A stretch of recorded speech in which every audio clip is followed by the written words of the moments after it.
A primeira vez que ouvi meu genro dizendo aquilo, eu estava sentada na cadeira de balanço da varanda. Naquele finalzinho de tarde de setembro, quando o céu fica todo alaranjado por cima dos pés de Pequi. Era 2020 e o mundo estava naquela confusão da pandemia, todo mundo usando máscara, álcool em gel em todo canto.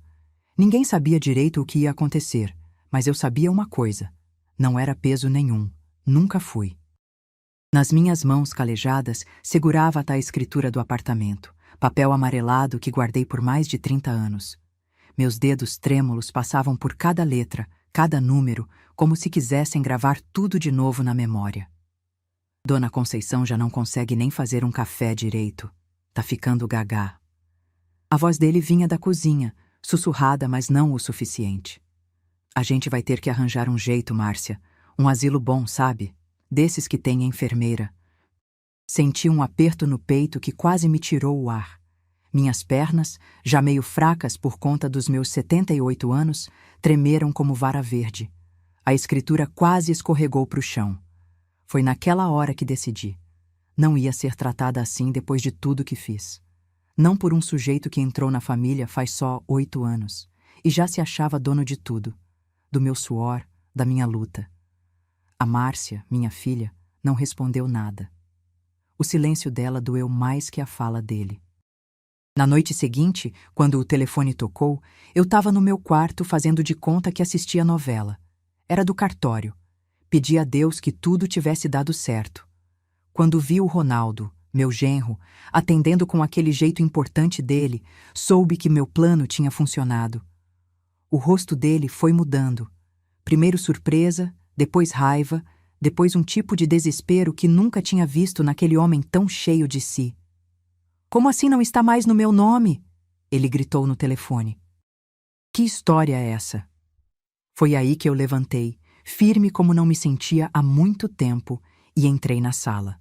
Já não era mais a velhinha inútil, o peso morto. Era Conceição das Dores Ribeiro, a mulher que construiu um patrimônio com as próprias mãos. Antes de continuar essa história, gostaria de agradecer ao canal Emoção de Idade pela oportunidade de me deixar contar minha história. E peço a você que está assistindo, se inscreva no canal, deixe seu like, comente de onde você está assistindo e que horas são aí. Todos os dias tem uma história nova aqui. Agora, meu filho, você deve estar se perguntando: como é que uma velha como eu, que segundo meu genro nem café sabia fazer direito, conseguiu virar o jogo desse jeito? Pois é uma história longa, de muitos anos, de muito trabalho.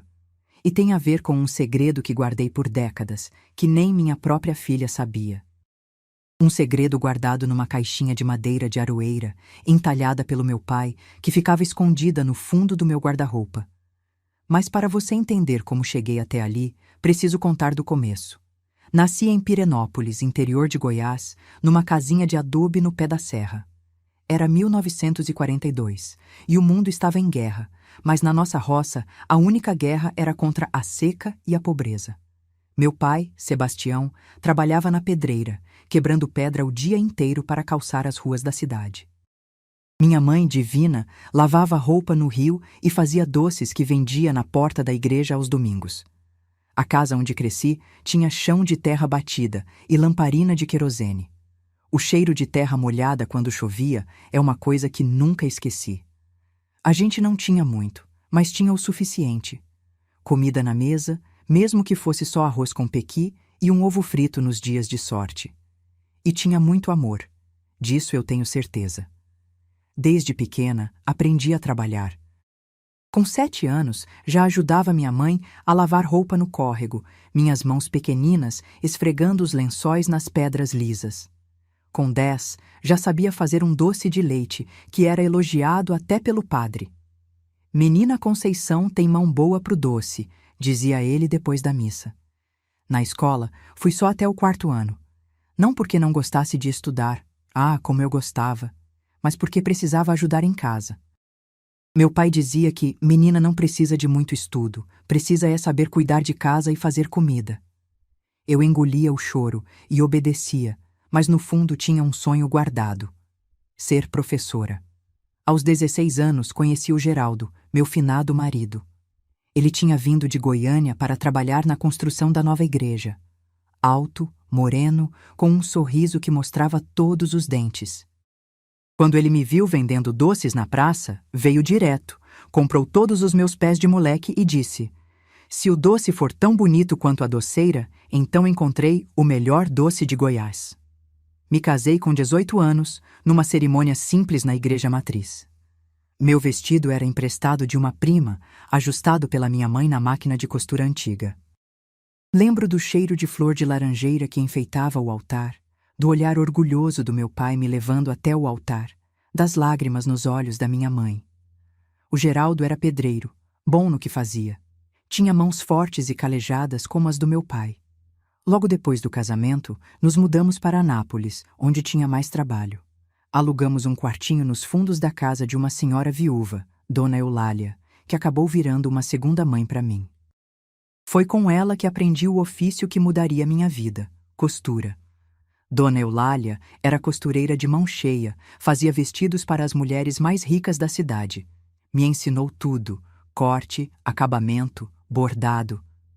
"Menina Conceição, você tem o dom", dizia ela quando eu conseguia fazer um ponto perfeito ou um acabamento sem nenhum defeito. Enquanto o Geraldo trabalhava nas obras, eu comecei a pegar pequenos serviços de costura. Um remendo aqui, uma barra ali. Logo as clientes de Dona Eulália começaram a me procurar também. Guardava cada centavo que ganhava numa latinha de leite em pó, que escondia embaixo do colchão. "Um dia a gente vai ter nossa própria casa", eu dizia para o Geraldo à noite, quando contávamos as moedinhas juntos.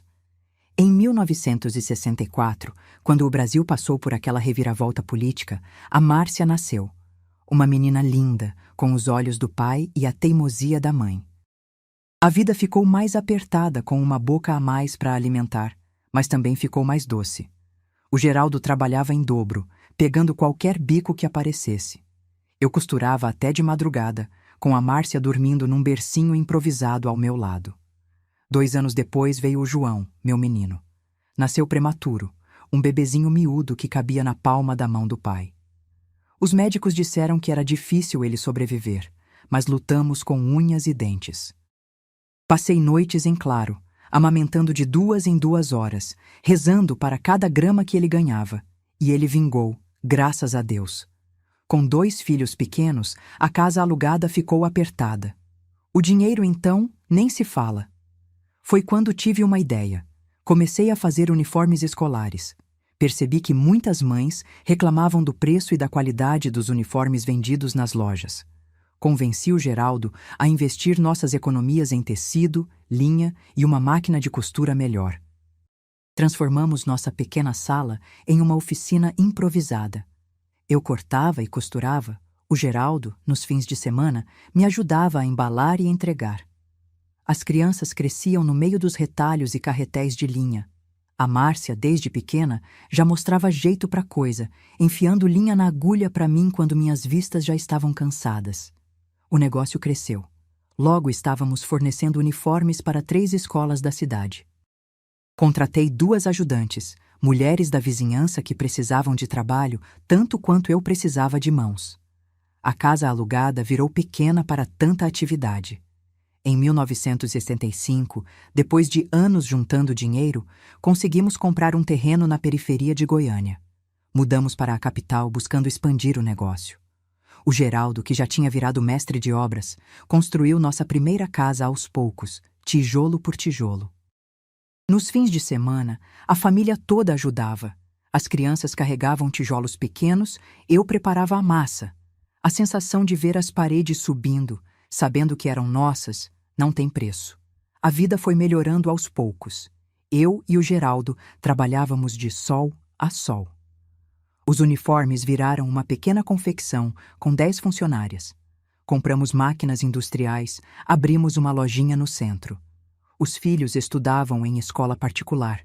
Isso era ponto de honra para mim, que não tive chance de estudar. Mas nem tudo são flores nessa vida, meu filho. Em 1982, o Geraldo começou a reclamar de dores nas costas. Achamos que era do trabalho pesado, anos carregando sacos de cimento, subindo em andaimes. Mas quando foi fazer exame, O médico deu a notícia. Era câncer, já avançado. Tinha se espalhado dos pulmões para a coluna. Foi como se o mundo desabasse na minha cabeça. O Geraldo, sempre tão forte, foi definhando diante dos meus olhos. A quimioterapia o deixava fraco, enjoado.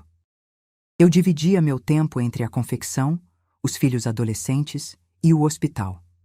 Dormia sentada na cadeira ao lado da cama dele, segurando sua mão. Ele lutou por 1 ano e meio. Nos últimos dias, já nem reconhecia direito as pessoas. Num momento de lucidez, segurou minha mão e disse: Conceição, você é a mulher mais forte que conheci. Vai conseguir criar os meninos sozinha, sei disso. Quando ele partiu, achei que ia morrer junto. A dor era como um buraco no peito que nada preenchia. Mas tinha 2 filhos para criar, um negócio para tocar. Não tinha tempo para me entregar à tristeza. Engoli o choro e segui em frente. A confecção passou por momentos difíceis sem o Geraldo. Ele cuidava da parte administrativa, das compras, das entregas. Tive que aprender tudo na marra. Noites estudando livros de contabilidade, pedindo ajuda para o contador, fazendo contas na calculadora. Foi nessa época que comecei a investir em imóveis. Um corretor, amigo do Geraldo, me aconselhou: Dona Conceição, terreno na cidade nunca desvaloriza. A senhora aplica o dinheiro aí, é mais seguro que banco. O primeiro terreno que comprei foi no setor Bueno, uma área que estava começando a valorizar. Paguei em suadas prestações. Depois veio uma casinha no setor universitário, perto da PUC, que reformei e aluguei para estudantes. A cada ano, um imóvel novo. Pequeno, às vezes precisando de reforma, mas era patrimônio que se construía. A Márcia terminou o ensino médio e quis fazer faculdade de administração. O João seguiu os passos do pai, se interessou por engenharia civil. Eu trabalhava dobrado para pagar as faculdades dos 2. Acordava às 5 da manhã, dormia à meia-noite, muitas vezes em cima dos tecidos que estava cortando. Em 1990, consegui comprar o primeiro apartamento de verdade. Um 3 quartos no setor oeste, área boa de Goiânia. Não era luxuoso, mas era bem localizado, arejado, com uma sacada bonita. Quando recebi as chaves das mãos do corretor, chorei como criança. Geraldo, você está vendo? Conseguimos, pensei, olhando para o céu. Esse apartamento se tornou o centro das nossas vidas. O João e a Márcia ainda moravam comigo. Aos domingos, a casa se enchia com o cheiro do meu frango com pequi, receita da minha mãe que aperfeiçoei com o tempo. Na sala, fotos do Geraldo nos acompanhavam, como se ele ainda estivesse ali, participando das nossas conquistas. A confecção continuava crescendo. Além de uniformes, começamos a produzir roupas para lojas de departamento. Cheguei a ter 30 funcionárias, todas mulheres, muitas mães solteiras como eu. Fazia questão de dar oportunidade para quem mais precisava. Dona Conceição foi a mãe que não tive. Ouvi muitas dizerem. Em 1996, a Márcia conheceu o Roberto, seu primeiro marido. Um rapaz bem apessoado, formado em direito, que conheceu numa festa da faculdade. O casamento foi bonito, na Catedral de Goiânia. Eu fiz questão de costurar o vestido dela com minhas próprias mãos, bordando cada pérola, cada lantejoula. Mãe, nunca vi um vestido tão lindo, ela me disse na prova final, os olhos marejados. O João se formou em engenharia e logo começou a trabalhar numa construtora grande. Era dedicado como o pai, acordava cedo, voltava tarde, logo estava construindo prédios por toda Goiânia. Mãe, um dia vou construir um prédio só para a senhora, ele brincava. A vida seguia seu curso, com altos e baixos, como é normal. A Márcia engravidou, me dando meu primeiro neto, o Lucas. Que alegria segurar aquele bebezinho nos braços. Depois vieram mais 2, a Carolina e o Pedro. O João também casou, com a Patrícia, e me deram mais 2 netas, as gêmeas Laura e Beatriz. Aos poucos, fui passando a administração da confecção para a Márcia. Ela tinha jeito para a coisa. Sabia lidar com fornecedores, funcionários, clientes. Expandiu o negócio, abriu mais 2 lojas, criou uma marca própria. Eu ia me afastando, mas sempre dando palpite, claro. Velha mania de quem construiu tudo do zero. Mas nem todo casamento é para sempre, infelizmente. Em 2005, a Márcia se separou do Roberto. Foi um processo difícil, cheio de brigas por causa da divisão de bens e da guarda dos filhos. Ela voltou a morar comigo no apartamento do setor oeste, trazendo os 3 netos. A casa ficou alegre de novo, cheia de barulho de criança. Eu, já com mais de 60 anos, vivia correndo atrás dos netos, ajudando com lição de casa, preparando lanches. Era cansativo, mas me mantinha jovem. Vó, conta aquela história de quando você lavava roupa no rio. Pediam eles toda noite antes de dormir. Em 2012, aconteceu uma tragédia que abalou nossas vidas. O João sofreu um acidente na obra que supervisionava. Um andaime cedeu, ele caiu de uma altura de 4 andares. Foi levado às pressas para o hospital, mas não resistiu aos ferimentos. Meu caçula, partiu antes de mim. Foi como perder o Geraldo outra vez. A dor era tão grande que achei que não ia suportar. Me perguntava por que Deus levava meu filho no auge da vida, com apenas 46 anos, deixando 2 filhas pequenas. Fiquei revoltada, questionei minha fé. Passei noites em claro, olhando as fotos dele, chorando até não ter mais lágrimas. A Márcia foi meu esteio nesse momento. Cuidou de tudo, do velório, do inventário, de mim. As netas do João passaram a morar parte do tempo conosco, já que a Patrícia precisava trabalhar em período integral. Nossa casa virou um porto seguro para aquelas crianças que cresceriam sem pai. Em 2015, a Márcia conheceu o Ronaldo. Ele era contador, trabalhava no banco onde ela ia resolver as questões da confecção. Um homem aparentemente educado, bem vestido, articulado. Começaram a namorar e, menos de 1 ano depois, anunciaram que iam se casar. Confesso que tive reservas desde o início. O Ronaldo era 10 anos mais novo que a Márcia, parecia muito interessado no patrimônio da confecção, fazia muitas perguntas sobre os imóveis que eu tinha. Mas quem sou eu para julgar? A Márcia estava feliz. Dizia que finalmente tinha encontrado alguém que a valorizava. Engoli meus receios e dei minha bênção. Eles se casaram numa cerimônia simples no cartório, seguida de um almoço para a família e amigos próximos. O Ronaldo insistiu que deveriam morar no meu apartamento, para cuidar de mim na velhice, segundo ele. No início, achei o gesto nobre. Mais tarde, entenderia suas verdadeiras intenções. Logo nos primeiros meses, percebi mudanças sutis no comportamento da Márcia. Ela, que sempre foi independente, começou a consultar o Ronaldo para tudo. Na confecção, ele passou a dar palpites, sugerir mudanças, criticar o jeito como as coisas eram feitas desde os tempos da Dona Conceição. Em 2018, comecei a ter problemas de saúde. Primeiro foi a pressão alta, depois o diabetes. Nada grave, mas que exigia cuidados constantes. Minha visão também começou a falhar. Precisei aumentar o grau dos óculos várias vezes. As mãos, que por décadas cortaram tecidos com precisão, agora tremiam levemente. O Ronaldo começou a usar isso contra mim. Comentários aparentemente inocentes, sempre na frente da Márcia. Dona Conceição esqueceu de tomar o remédio de novo. Sua mãe colocou sal demais na comida, deve estar sem paladar. Acho que a sua mãe não deveria mais sair sozinha, já está ficando confusa. A Márcia, infelizmente, foi absorvendo essa narrativa. Começou a me tratar como se eu fosse incapaz, tomando decisões por mim, falando por cima da minha voz quando estávamos em público. Mãe, deixa que eu resolvo isso. Mãe, você não está entendendo direito. Em 2019, o Ronaldo deu o golpe que vinha planejando há tempos. Convenceu a Márcia de que seria melhor, por questões de herança, transferir alguns imóveis para o nome deles. É só para facilitar depois, Dona Conceição. A senhora não vai querer que seus netos passem pelo estresse de um inventário, né? A Márcia apoiou a ideia. Mãe, é mais prático mesmo. E você sabe que a gente vai cuidar de tudo direitinho. Algo dentro de mim acendeu um alerta. Não era burra nem gagá como eles pensavam. Em mais de 75 anos de vida, aprendi a reconhecer quando alguém está tentando me passar a perna. Mas fiz que concordava, pedi tempo para pensar. Foi aí que busquei a caixinha de aroeira no fundo do armário. Dentro dela, guardava não só a escritura do apartamento, mas um segredo que nem a Márcia sabia. Eu nunca tinha transferido o imóvel para o meu nome. Legalmente, ele ainda estava no nome da imobiliária do meu compadre Antônio, já falecido.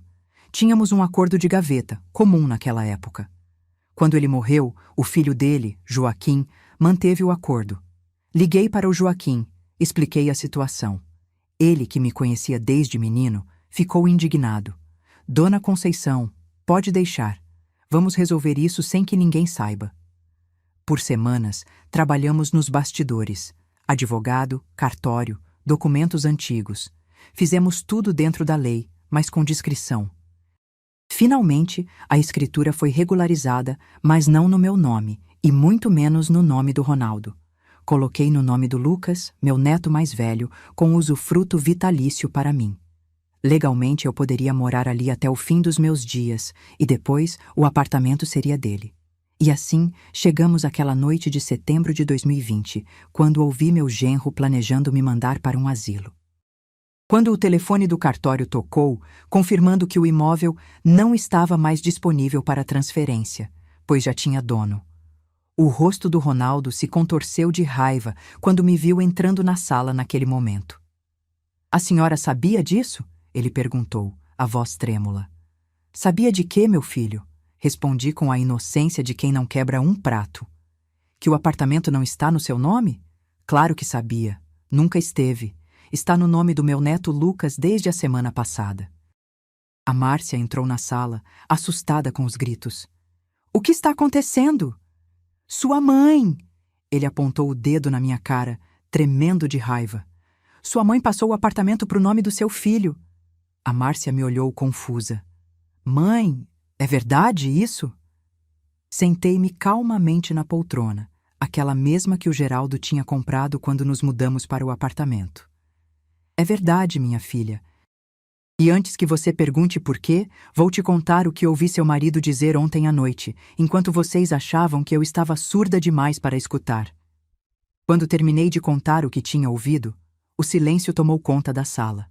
A Márcia estava pálida, olhando do marido para mim, como se estivesse tentando decidir em quem acreditar. O Ronaldo, aquele homem sempre tão seguro de si, agora parecia um menino pego roubando goiaba do quintal do vizinho. "Isso é mentira", ele tentou se defender, a voz embargada.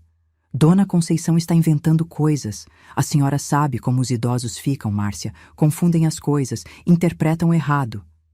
Me levantei da poltrona com uma energia que nem eu sabia que ainda tinha. Talvez fosse a indignação, talvez fosse a força de todas as mulheres da minha família que vieram antes de mim. Peguei na gaveta da mesinha de centro um pequeno gravador que o Lucas tinha me dado de presente no Natal. "Para a senhora gravar as histórias antigas, vó", ele tinha dito. Mal sabia que ia servir para outra coisa. "Ouvir é uma coisa, meu filho. Gravar é outra", falei, apertando o botão de play. A voz do Ronaldo saiu clara como água de mina.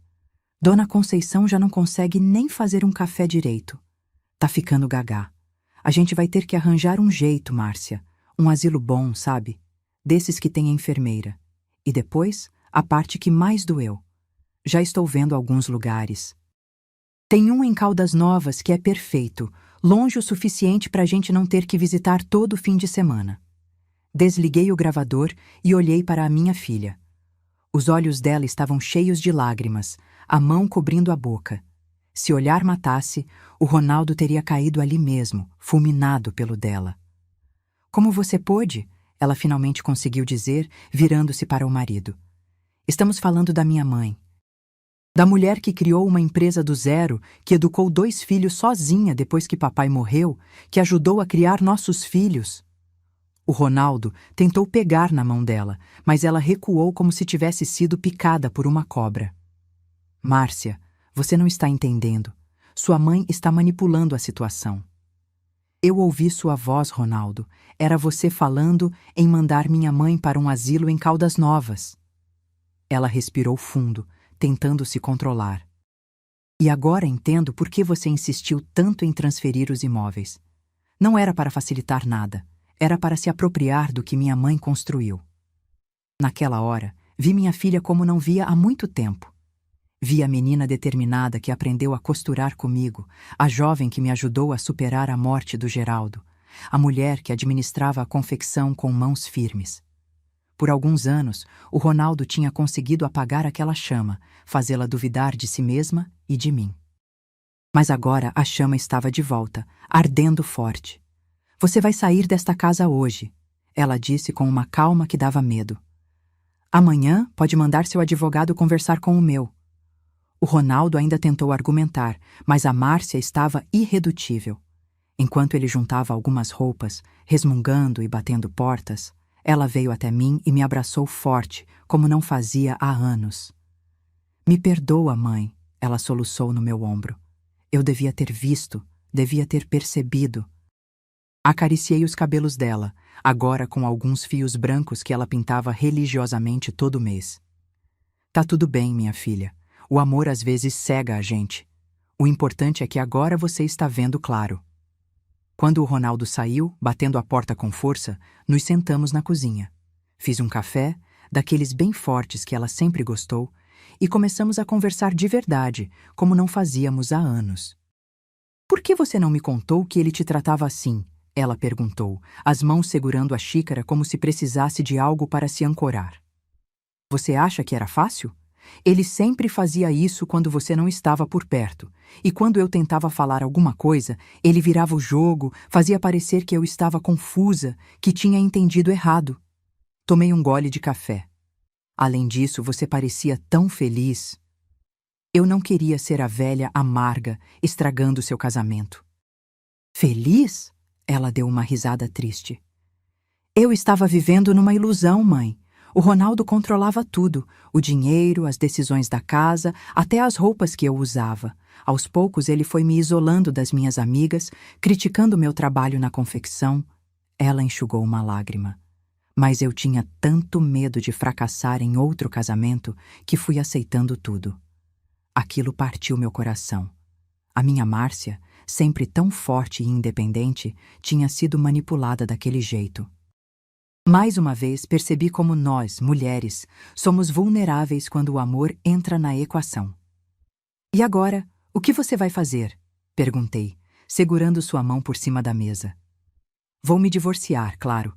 Graças a Deus não temos filhos juntos. Vai ser mais simples. Ela suspirou. Na confecção, vou ter que verificar tudo. Ele estava muito envolvido nas finanças nos últimos anos. Espero que não tenha feito nenhuma besteira. Se tiver feito, a gente conserta. Respondi com a segurança de quem já tinha enfrentado problemas piores. Não foi à toa que eu te ensinei o ofício desde pequena. Ela sorriu pela primeira vez naquela noite. É verdade. Se tem uma coisa que aprendi com você, mãe, foi a nunca desistir. Os dias seguintes foram uma montanha-russa de emoções e descobertas. O Ronaldo não aceitou o divórcio numa boa. Começou a fazer ameaças, a dizer que tinha direito à metade da confecção, que ia contestar a transferência do apartamento. Contratou um advogado agressivo que enchia nossa caixa de correio de notificações e intimações. A Márcia, por sua vez, estava determinada a não ceder nem um centímetro. Ele não vai levar nenhum alfinete do que você construiu, mãe. Ela me garantia todas as manhãs, antes de sair para se reunir com o advogado ou ir para a confecção. Mas a pior descoberta veio quando ela começou a revisar as contas da empresa. O Ronaldo, que nos últimos 2 anos tinha assumido a parte financeira, tinha feito empréstimos em nome da confecção sem o conhecimento dela. Dinheiro que não foi investido no negócio, mas desviado para contas pessoais e investimentos em nome dele. Mãe, ele desviou quase R$1 milhão. A Márcia me disse numa noite, jogando uma pilha de extratos na mesa da cozinha. Seu rosto estava marcado pelo cansaço e pela decepção. Usou a procuração que eu dei a ele. Confiança cega, que burra que eu fui. Olhei para aqueles papéis, os números dançando diante dos meus olhos cansados. Não entendia muito de contabilidade moderna, mas sabia reconhecer um rombo quando via um. A confecção vai sobreviver a isso? Perguntei, tentando manter a voz firme. Ela respirou fundo antes de responder. Vai ser difícil, mãe. Muito difícil. Vamos ter que cortar funcionários, talvez até vender uma das lojas. Mas não a matriz, eu disse, me referindo à primeira loja que abrimos, onde tudo começou. Aquela tem valor sentimental demais. Vou fazer o possível para preservá-la, ela prometeu. Mas vamos ter que apertar o cinto por um bom tempo. Naquela noite não consegui dormir.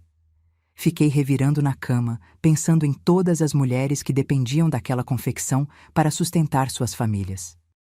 Pensando no suor que tinha derramado para construir aquele negócio, nas noites em claro cortando tecido, nos dedos furados por agulhas. Quando o sol começou a nascer, tingindo o céu de Goiânia de um laranja vivo, eu já tinha tomado minha decisão. Levantei, preparei um café forte e esperei a Márcia acordar. Filha, eu disse quando ela apareceu na cozinha, ainda de pijama e com os olhos inchados de quem mal dormiu. Vou vender meus outros imóveis para salvar a confecção. Ela quase engasgou com o café. O quê?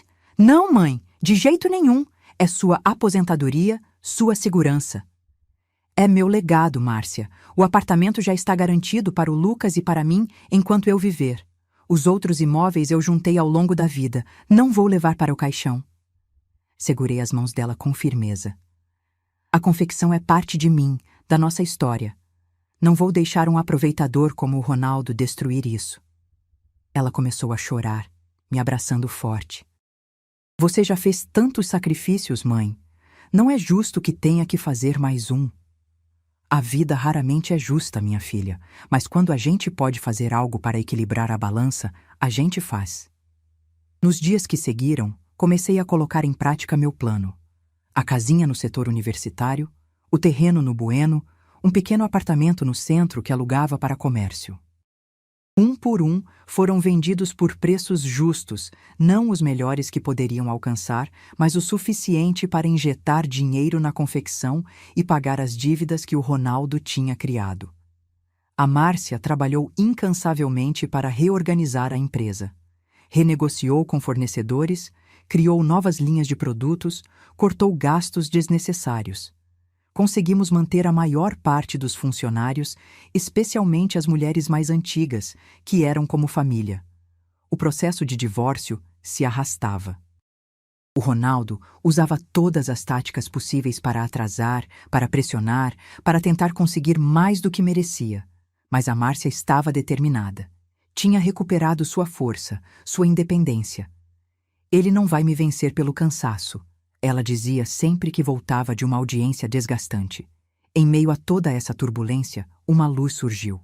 O Lucas, meu neto mais velho, tinha terminado a faculdade de administração e voltou para Goiânia depois de um período de estágio em São Paulo. Veio com ideias novas, frescas, para a confecção.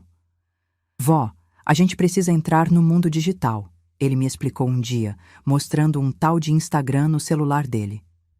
As pessoas estão comprando tudo pela internet agora. Precisamos ter um site, vender online, mostrar nossos produtos nas redes sociais. Confesso que no início torci o nariz. Costura é coisa de pegar no tecido, sentir a textura, ver o caimento. Como alguém ia comprar uma roupa sem experimentar? Mas a Márcia, sempre mais aberta a novidades, apoiou a ideia do filho. E, para minha surpresa, funcionou. O Lucas criou um site bonito, com fotos profissionais das nossas roupas, fez parcerias com influenciadoras locais, criou promoções especiais para os clientes online. Em poucos meses, estávamos vendendo para todo o Brasil. Viu só, vó? Ele me mostrava orgulhoso os relatórios de vendas no computador. Tem gente lá de Manaus, de Porto Alegre, comprando nossas roupas. Olhava para aquilo tudo com um misto de orgulho e incredulidade. O mundo tinha mudado tanto desde que comecei a costurar na casa da dona Eulália. Mas algumas coisas permaneciam iguais. A dedicação ao trabalho bem feito, a honestidade nos negócios, o cuidado com quem confiava em nós. Em 2022, depois de quase 2 anos de batalhas judiciais, o divórcio finalmente saiu. O Ronaldo não conseguiu levar a parte da confecção que queria, graças às provas de desvio de dinheiro que nosso advogado apresentou. Ainda assim, levou mais do que merecia, na minha opinião. Mas como diz o ditado, o barato sai caro e livrar-se de gente ruim não tem preço. No dia em que a Márcia voltou do fórum com os papéis assinados, fizemos uma pequena celebração. Só nós da família. Eu, ela, o Lucas, a Carolina, o Pedro e as filhas do João, que já eram adolescentes. Preparei um frango com pequi caprichado, aquele que era o favorito do Geraldo, e abrimos um vinho bom que estava guardado para a ocasião especial. A nossa família, brindou a Márcia, os olhos brilhando de emoção, que sobrevive a tudo, que se reinventa, que não se deixa abater. A avó Conceição, emendou o Lucas, erguendo sua taça na minha direção. Sem ela, nada disso existiria. Nem nós, nem a confecção, nem este apartamento que nos abriga. Senti as lágrimas escorrerem pelo meu rosto enrugado. Aos 80 anos, tinha visto muita coisa nessa vida. Alegrias e tristezas, vitórias e derrotas. Mas naquele momento, cercada pela minha família, pelo fruto do meu trabalho e do meu amor, sentia que tudo tinha valido a pena. A confecção continuou crescendo sob a liderança da Márcia e do Lucas, que formavam uma dupla e tanto. Mãe e filho, cada um com seus talentos, levaram o negócio a patamares que eu jamais imaginei. Em 2023, abriram uma loja conceito no shopping mais prestigiado de Goiânia. Fizeram questão de me levar para a inauguração, me colocaram na cadeira de honra. Esta é Dona Conceição, a fundadora de tudo. A Márcia me apresentava aos convidados importantes, jornalistas, influenciadores. Começou costurando uniformes escolares numa máquina de segunda mão, na nossa sala de estar. Eu sorria, meio sem jeito com tanta atenção. Minhas mãos, agora cheias de manchas da idade e um pouco trêmulas, tinham dificuldade até para segurar a taça de champanhe. Mas meu coração estava cheio de orgulho. Durante a festa, o Lucas subiu no pequeno palco que tinham montado e pediu a atenção de todos. Hoje não estamos apenas inaugurando uma loja, ele disse, a voz firme e confiante. Estamos celebrando um legado. O legado da minha avó, Conceição das Dores Ribeiro, que nos ensinou que com trabalho duro, honestidade e determinação, podemos construir algo que dura mais que nós. Ele fez um gesto, e 2 funcionários trouxeram um grande quadro coberto por um pano. Este retrato vai ficar permanentemente exposto aqui, para que todos que entrarem saibam quem começou esta história. Quando retiraram o pano, vi meu rosto sorrindo de volta para mim.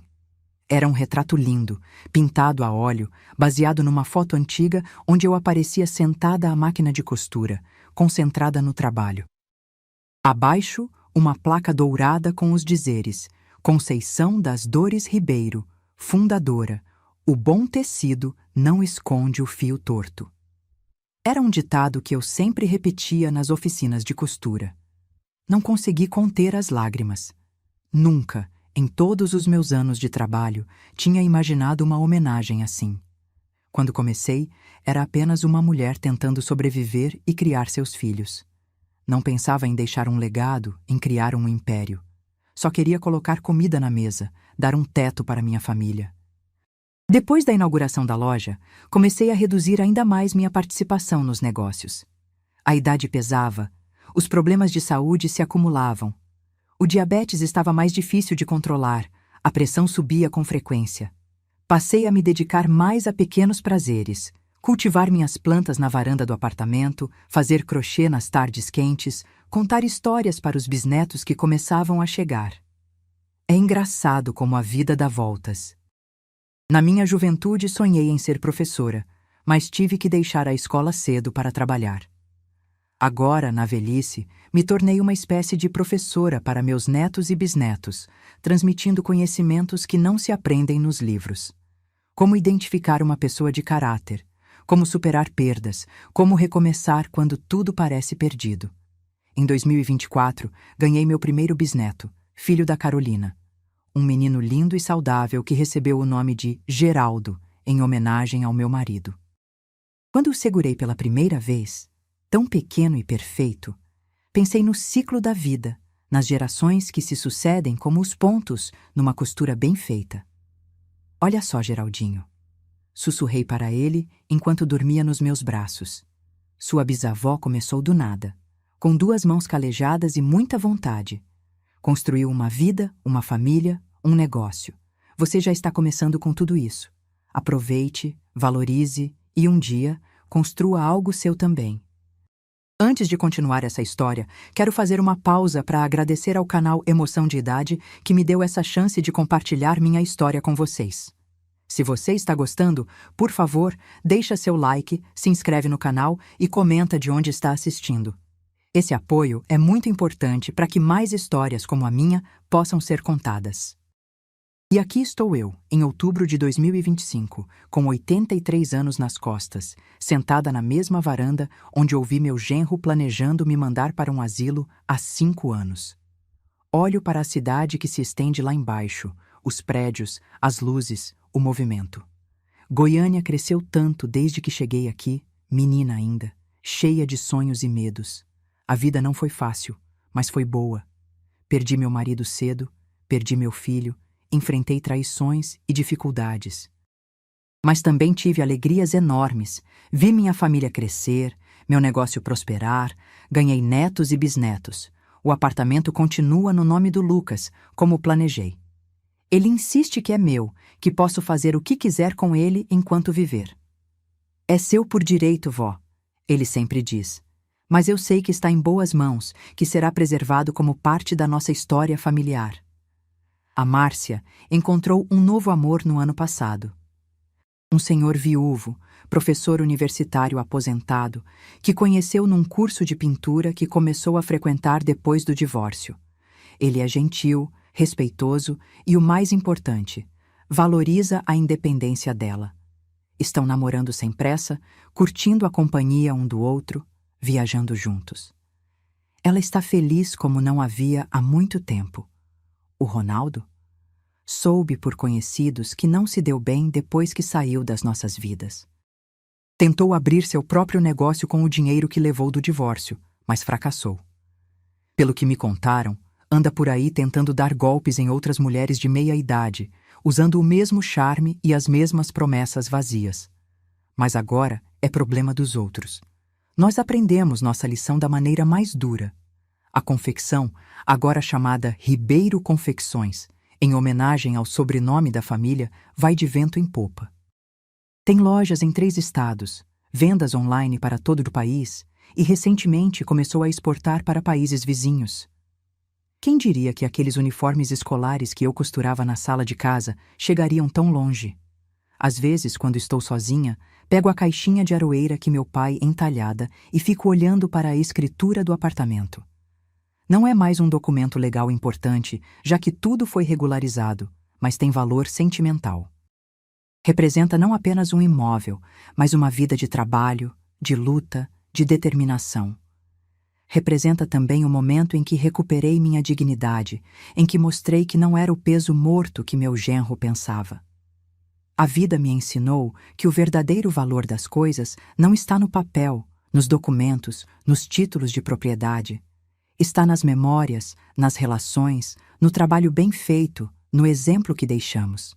Meus netos podem herdar imóveis, dinheiro, uma empresa. Mas o que realmente importa é o que eles aprenderam comigo. A dignidade do trabalho, o valor da independência, a importância da família, a força para recomeçar mesmo quando tudo parece perdido. Se você me perguntar se tenho algum arrependimento, direi que são poucos. Talvez devesse ter estudado mais, como sempre sonhei. Talvez devesse ter viajado mais, conhecido outros lugares além do meu Goiás querido. Talvez devesse ter confiado mais no meu instinto quando o Ronaldo apareceu, ter alertado minha filha antes que fosse tarde demais. Mas a vida não é feita de e se, é feita de foi assim. E assim foi minha vida, cheia de desafios, de trabalho duro, de amor e de perdas. Uma vida comum de uma mulher comum que fez o melhor que pôde com o que tinha. Quando olho para trás, para a menina de Pirenópolis que lavava roupa no córrego, para a jovem mãe que costurava uniformes na sala de casa, para a empresária que construiu uma confecção respeitada, para a avó que salvou seu patrimônio com astúcia e determinação, Sinto orgulho do caminho percorrido. E quando olho para a frente, para os poucos ou muitos anos que ainda me restam, sinto paz. Estou cercada pela família que construí, protegida pelo trabalho que realizei, abençoada pelo amor que dei e recebi. Na parede da sala, ao lado do retrato do Geraldo, há uma frase bordada por mim mesma, em ponto cruz, que resume minha filosofia de vida. A agulha precisa ser firme para atravessar o tecido mais duro, e é assim que tentei viver, com a firmeza necessária para enfrentar as dificuldades, mas também com a delicadeza para criar algo belo e duradouro. Hoje de manhã, enquanto tomava meu café na varanda, observando o sol nascer por trás dos prédios de Goiânia, fiquei pensando em como o tempo muda tudo, mas algumas coisas permanecem. Como este apartamento, que foi palco de tantas histórias da nossa família. Cada canto guarda uma memória. A sala onde costurava uniformes com a Márcia pequena brincando aos meus pés. A cozinha onde ensinei receitas para minhas noras. O quarto onde velei noites de febre dos netos. A Carolina me ligou ontem à noite. Está grávida do segundo filho. Vó, se for menina, quero colocar Conceição no nome dela, me disse, a voz embargada de emoção. Fiquei ali, o telefone na mão, as lágrimas escorrendo sem que eu pudesse controlar. Meu nome, que recebi de minha mãe em homenagem a Nossa Senhora da Conceição, seguindo em frente em outra geração. É engraçado como as coisas pequenas ganham significado quando a gente envelhece. Um nome passado adiante, uma receita preservada, um conselho repetido.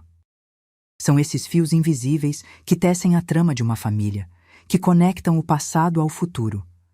Nas últimas semanas, tenho tido um prazer especial em arrumar e organizar minhas coisas. Não que eu esteja me preparando para partir. Ainda tenho muita história para viver, se Deus quiser.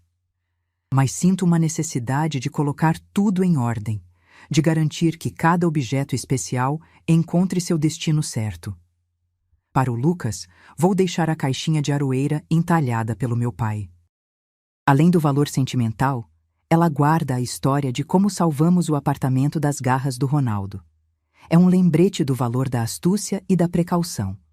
Para a Márcia, separei minhas joias, poucas, mas significativas. O conjunto de brincos e colar de ouro que o Geraldo me deu quando completamos 25 anos de casados. A pulseira de prata que comprei com meu primeiro lucro significativo da confecção. O camafeu que era da minha mãe. Uma das poucas coisas que herdei dela. Para a Carolina, que sempre teve o dom da cozinha, estou organizando um caderno com todas as minhas receitas tradicionais. O frango com pequi, que o avô adorava, o doce de leite que vendi na porta da igreja, o pão de queijo que fazia nas manhãs de domingo. Cada receita anotada com detalhes e segredinhos que só se aprende fazendo. Para o Pedro, que tem o mesmo jeito calado e observador do avô, deixo o relógio de bolso do Geraldo. Um objeto simples de prata já gasta pelo tempo, mas que meu marido usava com tanto orgulho. Um homem sem relógio é um homem sem compromisso, ele costumava dizer. Para as gêmeas do João, minhas netas que cresceram sem o pai, reservei objetos especiais que as conectem com ele, a régua de cálculo que ele usava na faculdade de engenharia, a caneta tinteiro com que assinava seus projetos, o álbum de fotografias dos tempos em que ele construía seus primeiros prédios. E para o pequeno Geraldo, meu bisneto que mal me conhecerá direito quando crescer, estou gravando histórias. O Lucas me ajudou a comprar um aparelhinho digital onde falo sobre minha infância em Pirenópolis, os tempos difíceis após a morte do avô dele, as alegrias e tristezas de uma vida longa. Quero que ele saiba de onde veio, quem foram seus antepassados, que sangue corre em suas veias. Semana passada, a Márcia me pegou arrumando essas coisas e ficou preocupada. Mãe, por que está fazendo isso? A senhora está se sentindo mal? Sorri para tranquilizá-la. Não, filha. É que chega uma idade em que a gente entende que as coisas só têm valor quando vão para as mãos certas. Não quero que vocês fiquem brigando por causa de objeto depois que eu for, nem quero que as histórias se percam. Ela sentou-se ao meu lado na cama, onde eu estava separando algumas fotografias antigas. Pegou uma onde aparecíamos todos. Eu, o Geraldo, ela e o João ainda crianças, em frente à primeira casa que construímos em Goiânia. A senhora lembra desse dia? Ela perguntou, acariciando a foto desbotada. Como poderia esquecer? Era o aniversário de 10 anos do seu irmão. Fizemos um almoço no quintal, chamamos os vizinhos. Seu pai tinha acabado de colocar o telhado na casa. Éramos tão felizes e nem sabíamos, ela murmurou, os olhos marejados. Peguei sua mão, aquela mão que agora já mostrava os primeiros sinais da idade, algumas manchinhas, as veias mais salientes. Não, minha filha. A gente sabia sim, só não imaginava que a felicidade podia ter formas diferentes ao longo da vida. Essa é uma das lições mais importantes que aprendi em meus 83 anos. A felicidade muda de cara, de tamanho, de intensidade. Quando somos jovens, ela vem em grandes momentos: casamento, nascimento dos filhos, conquistas profissionais. À medida que envelhecemos, aprendemos a enxergá-la nas coisas pequenas: um pôr do sol bonito, o sorriso de um neto, uma xícara de café quente numa manhã fria. Outra lição importante é sobre o valor das coisas. Quando comecei na vida, achava que o sucesso estava em acumular bens, em construir um patrimônio que garantisse conforto e segurança. Trabalhei duro por isso, economizei, investi. Mas hoje entendo que o verdadeiro patrimônio são os laços que criamos, os valores que transmitimos, o exemplo que deixamos. O apartamento que salvei das garras do Ronaldo tem valor não pelo número de metros quadrados ou pela localização privilegiada. Tem valor pelas histórias que abrigou, pelas conversas em volta da mesa, pelas festas de aniversário, pelas reconciliações após brigas, pelos nascimentos que celebrou, pelas mortes que chorou. Na semana passada, recebi uma visita inesperada. Estava na varanda regando minhas plantas quando a campainha tocou.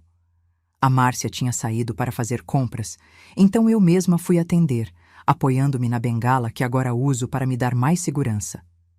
Quando abri a porta, quase caí para trás. Era o Ronaldo, 5 anos mais velho, mais grisalho, mas com o mesmo olhar calculista de sempre. Dona Conceição, ele disse parecendo constrangido. Posso entrar? Meu primeiro impulso foi bater a porta na cara dele. Mas a idade nos ensina a controlar impulsos, a pensar antes de agir. O que você quer, Ronaldo? Só conversar, juro. 5 minutos do seu tempo. Contra meu melhor julgamento, deixei-o entrar. Ficamos na sala, ele sentado na ponta do sofá, eu na minha poltrona favorita, a bengala ao alcance da mão caso precisasse afastá-lo ou chamar por ajuda. Estou passando por dificuldades, Dona Conceição. Ele começou, olhando para as próprias mãos. Perdi tudo o que consegui no divórcio. Estou precisando de um empréstimo para recomeçar a vida. Senti uma risada subindo pela garganta, mas consegui segurá-la. Aquele homem não tinha mesmo vergonha na cara. Depois de tudo que fez, de como tratou minha filha e a mim, ainda tinha a audácia de vir pedir dinheiro? E por que eu te ajudaria, Ronaldo? Perguntei calmamente. Ele ensaiou um sorriso, aquele mesmo sorriso que um dia encantou minha filha. Porque a senhora tem um bom coração. E porque sei de coisas da confecção que poderiam complicar a vida da Márcia se viessem a público. Ah, então era isso. Uma chantagem mal disfarçada de pedido de ajuda. Típico dele. Que tipo de coisas? Perguntei, mantendo a calma. Documentos, contratos, algumas irregularidades fiscais dos tempos em que eu cuidava das finanças.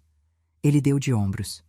Nada muito grave, mas que poderia render uma boa multa se a Receita Federal soubesse. Olhei para ele por um longo tempo, estudando seu rosto, os olhos que evitavam encontrar os meus, o modo como passava a mão pelo cabelo num gesto nervoso. Em outros tempos, talvez eu tivesse medo. Talvez até considerasse dar algum dinheiro para ele ir embora e nos deixar em paz. Mas não agora. Ronaldo, falei finalmente, a voz firme apesar da idade. Você pode fazer o que quiser com essas informações. Pode ir à Receita, pode ir aos jornais, pode gritar na praça pública.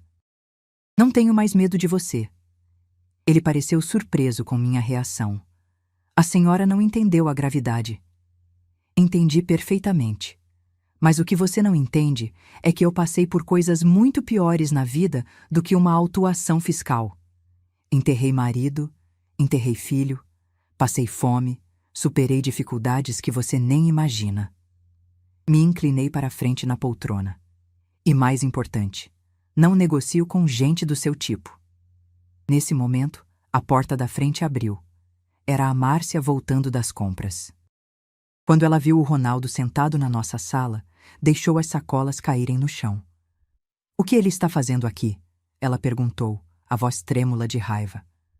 "Já estava de saída", respondi calmamente. "Veio fazer uma proposta indecente e recebeu um não como resposta."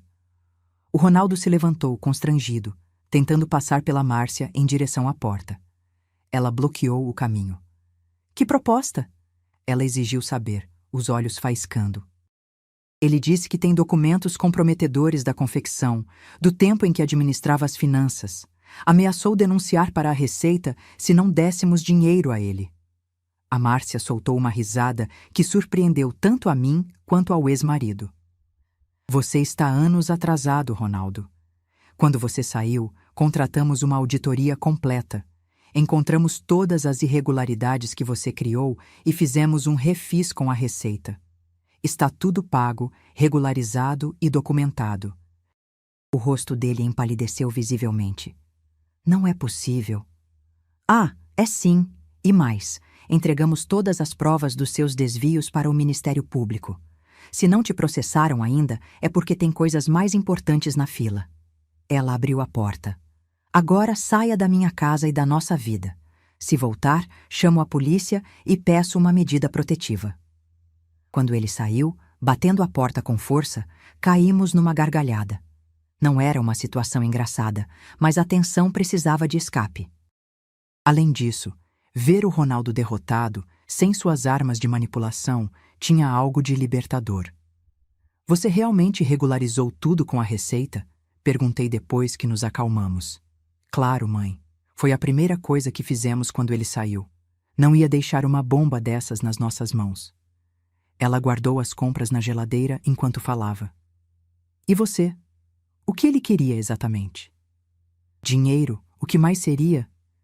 Disse que está falido, que precisa recomeçar a vida." Ela balançou a cabeça. "Ele não muda mesmo, sempre procurando o caminho mais fácil, sempre tentando viver à custa dos outros." "Algumas pessoas são assim, filha. Passam a vida inteira sugando a energia dos outros em vez de criar a própria. Como você conseguiu ser tão forte, mãe? Tão inabalável?" Pensei por um momento antes de responder. "Não é força, Márcia. É experiência. Quando você já enfrentou o pior que a vida pode oferecer, aprende a separar os problemas reais das ameaças vazias." Aquela visita do Ronaldo, embora desagradável, teve um efeito positivo. Mostrou-nos o quanto tínhamos crescido, o quanto estávamos mais fortes e preparadas. 5 anos atrás, talvez tivéssemos cedido às ameaças dele. Hoje, podíamos rir delas. No domingo seguinte, fizemos um almoço em família para comemorar a gravidez da Carolina. O apartamento ficou cheio, barulhento, acolhedor. 3 gerações reunidas em volta da mesa, compartilhando histórias, risadas, sonhos. O Lucas trouxe a namorada, uma moça bonita e inteligente que estuda medicina. O Pedro veio com o filho, meu bisneto Antônio, de apenas 2 anos, que encheu a casa com sua energia e curiosidade. As filhas do João, agora mulheres formadas, uma médica como o noivo do Lucas, outra arquiteta como o pai. A Carolina com a barriguinha já começando a aparecer, o marido atencioso sempre ao seu lado. E a Márcia, minha filha guerreira, de mãos dadas com o professor Paulo, seu namorado, que a olhava com aquela admiração sincera que todo amor verdadeiro tem. Observando todos eles, pensei em como a família tinha se transformado ao longo dos anos. Pessoas partiram, meu Geraldo, meu filho João, outras chegaram, genros, noras, namorados, namoradas, nascimentos, casamentos, separações, reconciliações, a vida seguindo seu fluxo imparável. Enquanto servia o tradicional frango com pequi, recebi elogios de todos. Ninguém faz igual a vó Conceição, diziam. O pequeno Antônio, que ainda não fala muito, lambia os dedos e pedia mais, na sua linguagem de criança. Depois do almoço, enquanto as mulheres mais jovens arrumavam a cozinha, apesar dos meus protestos de que eu podia ajudar, fui para a varanda com o Paulo, o namorado da Márcia. Ele é um homem culto, gentil, que sempre faz questão de ouvir minhas histórias com interesse genuíno. Dona Conceição, ele disse enquanto olhávamos a cidade lá embaixo. A Márcia me contou como a senhora salvou este apartamento das más intenções do ex-marido dela. Foi brilhante. Sorri, apreciando o reconhecimento. Foi necessário, Paulo. Quando percebemos que alguém quer nos prejudicar, temos que agir. A senhora sempre foi assim? Tão precavida? Não, meu filho. Aprendi da maneira mais dura. Quando o Geraldo morreu, eu era ingênua em muitas coisas. Confiava demais, assinava documentos sem ler direito, acreditava na palavra dada. Tomei um gole do suco que ele havia me trazido.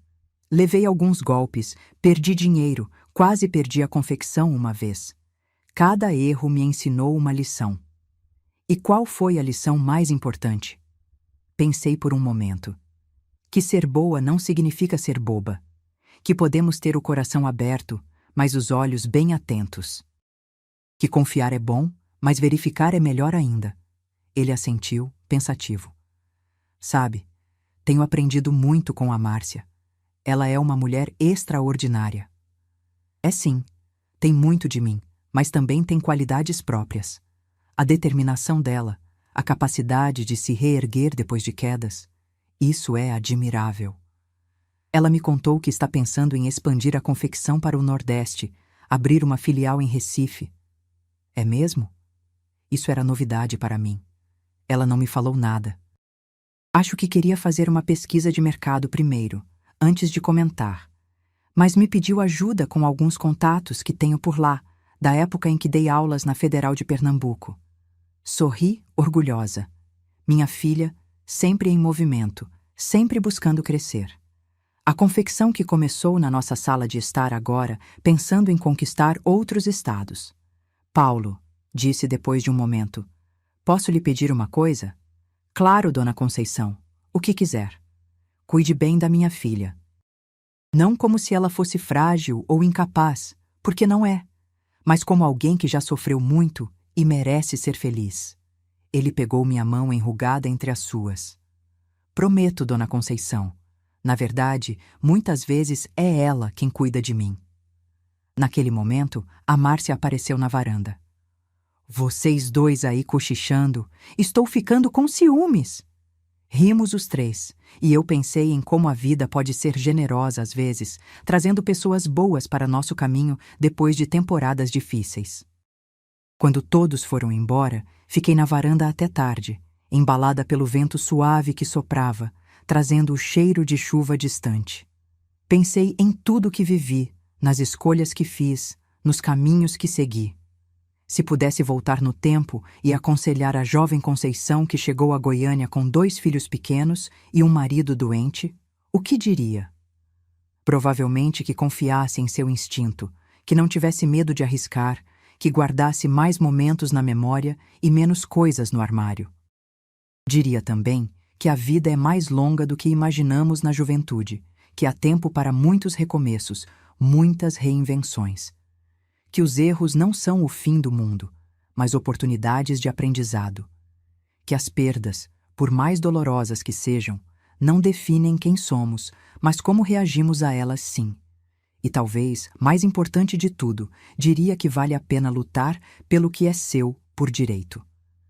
Que nenhum Ronaldo da vida pode tirar o que você construiu com suor, determinação e honestidade. Ontem recebi uma notícia que me encheu de alegria. O Lucas me ligou para contar que vai se casar com a Beatriz, a médica. Vó, queremos fazer uma cerimônia simples no civil, mas depois uma festa lá no apartamento. Pode ser? Claro que pode, meu filho. Esta casa é sua também. Na verdade, vó, estávamos pensando. Depois do casamento, gostaríamos de morar aí com a senhora. O apartamento é grande, tem espaço para todos e assim podemos cuidar da senhora. Senti um nó na garganta. Meu neto, tão bem-sucedido, querendo morar com uma velha de 83 anos. Não por interesse, não para se apropriar do que é meu, mas por amor, por cuidado. Você tem certeza, meu filho? Recém-casados geralmente querem privacidade, um espaço só deles. A gente conversou muito sobre isso, vó. O apartamento tem 3 quartos, dá para termos nosso espaço. E a Bia também acha uma ótima ideia. Ela se preocupa com a senhora, com sua saúde. E a sua mãe? O que ela acha? Foi ideia dela, na verdade. Ela disse que assim fica mais tranquila, sabendo que tem sempre alguém com a senhora, principalmente quando ela viaja a trabalho. Depois que desliguei, fiquei pensando em como a vida dá voltas. O apartamento que quase perdi para o Ronaldo agora seria o lar de meu neto e sua esposa. As paredes que testemunharam momentos de tensão e medo agora abrigariam um novo começo, um novo amor. É assim que deve ser, pensei. As casas, como as famílias, têm muitas vidas, muitas histórias. Se as paredes pudessem falar, contariam de risos e lágrimas, de chegadas e partidas, de conquistas e derrotas. Este apartamento, que tanto lutei para preservar, continuará sendo um lar muito depois que eu partir. O Lucas, a Beatriz, os filhos que terão, as vidas que construirão aqui. E talvez, de vez em quando, eles contem aos visitantes a história da velha Conceição, que não deixou um genro malandro se apropriar do fruto de seu trabalho. Se tem uma coisa que aprendi nesta vida, é que nossos atos têm consequências que vão muito além do momento presente. Quando decidi enfrentar o Ronaldo, não estava apenas protegendo um imóvel. Estava protegendo um legado, um símbolo de tudo que construí, um pedaço da história da minha família. Agora, sentada na varanda com meu crochê no colo, observando o movimento da cidade lá embaixo, sinto uma paz profunda. Sei que minha vida não foi em vão, que deixei marcas, que fiz diferença. Não em grandes feitos que aparecem nos jornais, mas nas pequenas coisas que realmente importam, nos valores que transmiti, no exemplo que dei, no amor que espalhei, na confecção que hoje emprega dezenas de mulheres, muitas delas mães solteiras como eu fui, chefes de família, batalhadoras. No apartamento, que será lar de novas gerações, testemunha de novas histórias. Nos meus filhos, netos e bisnetos, que carregam um pouco de mim em cada gesto, em cada decisão, em cada sonho. A escritura do apartamento, que guardei com tanto zelo na caixinha de aroeira, hoje está emoldurada na parede da sala. Não como símbolo de propriedade, mas como lembrete de que devemos lutar pelo que é nosso. De que a justiça, às vezes, precisa de uma mãozinha para triunfar. De que os Ronaldos do mundo não podem vencer se não deixarmos. Se você chegou até aqui, eu te agradeço do fundo do meu coração. Se inscreva no canal e deixe seu like. E se você realmente me acompanhou até o fim dessa jornada, comenta aí embaixo a palavra resiliência. Só quem assistiu vai entender o significado. Agradeço ao canal Emoção de Idade por essa oportunidade de compartilhar minha história. Quem sabe a próxima não seja ainda mais parecida com a sua. Um abraço apertado dessa velha aqui.